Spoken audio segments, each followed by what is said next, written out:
Save our streets. Something's got to be done. And one of the ways that we're doing this is by recognizing members of the community who are committed to finding possible ways to slow down this violence. So Tynirah Glasgow is one such person. Last Saturday, the Grays Ferry resident celebrated the opening of Tynirah Borum Community Welcome Garden. It's named in memory of a little girl who was shot to death back in 2014 while having her hair braided by a neighbor. Yeah, and instead of allowing the space at, let me give you the intersection here. It's just basically Edding and Dickerson Streets, which isn't too far from where Tynirah was fatally shot. They don't want it to remain just a dumping ground, an empty lot. So Tynirah decided to build this garden. And you can tell we're just now getting this started. It's going to expand and look a lot better. Yeah, so this is one of many things that he's doing through his nonprofit, Young Chances Foundation. So Bill Anderson is with him now in Grays Ferry, finding out more. Hey, Bill. Hey, good morning, guys. And as you started to point out, it's not just about the garden, it's about the community coming together, deciding to do some things in our community to continue on that trend of trying to save our streets. You just mentioned Tynirah Glasgow, Young Chances Foundation, and everybody who's come together for this. We'll talk to some of them, but good morning to you, sir. Good morning, Bill. How are you today? I'm doing well. Look, we heard some of the story about how this happened, but tell me why you decided to do this. First and foremost, as a community, we just wanted to provide a safe place for our children and to not be in the same predicament we was on August 1st, 8 years ago when we lost Tynirah Borum. Just looking at some of the issues that plague our community from gun violence, we wanted to address this in this holistic way right here with the family support from Tynirah and support from the 17th, Miss Sarah, Penn, and all that is something that we knew we had to do today instead of attending another funeral.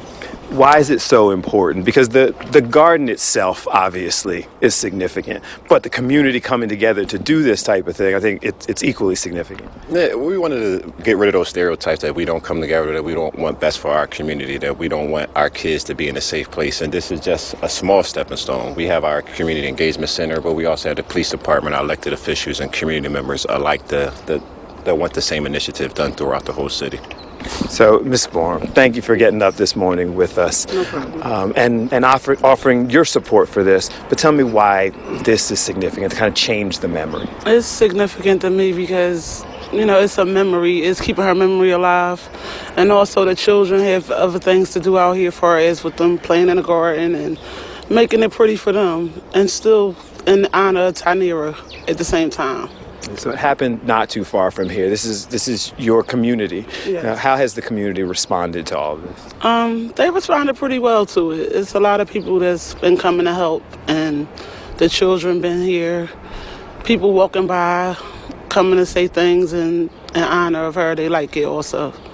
And it's been a team effort, guys. So you see everyone here who's been involved. Senator Anthony Williams, it's your district, obviously, but you were pointing out before this type of thing, real solutions to our problem. Yeah, so I'm grateful that you all are here.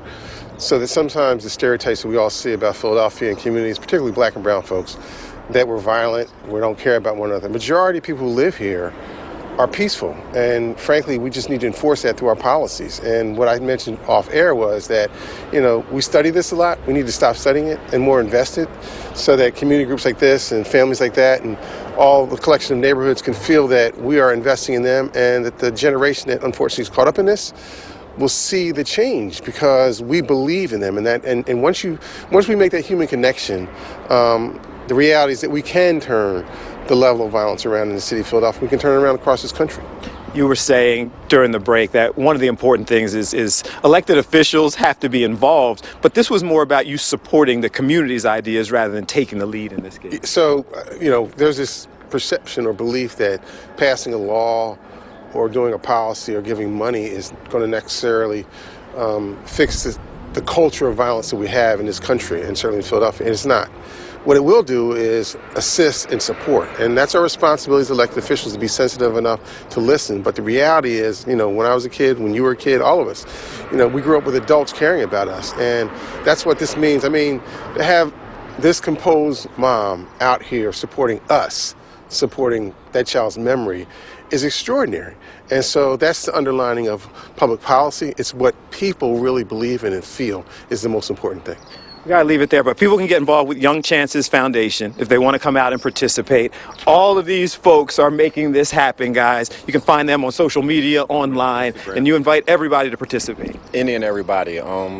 The doors are open. We have our 17th Police District, Sarah from UPenn. We have our volunteers. We have the family of my mom who's up and out every day with us.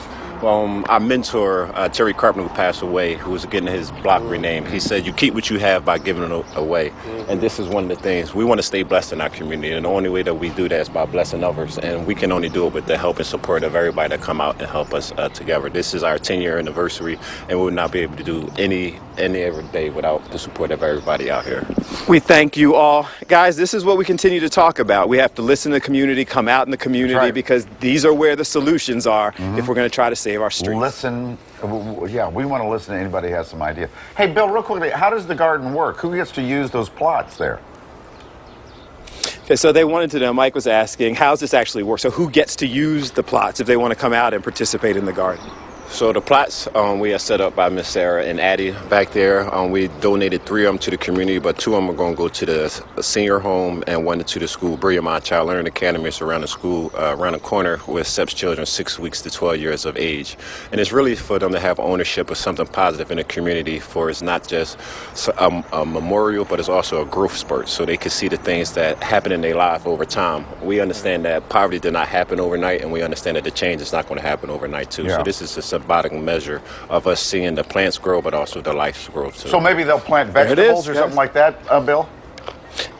Yes, they are planting vegetables. They're Okay. just now getting started, and so we'll continue to check back, Yeah, the as he seeds are said, going in. as it grows here. And we'll have more of them spreading across the community. Perfect. That's wonderful. Thank you for bringing us that. All right.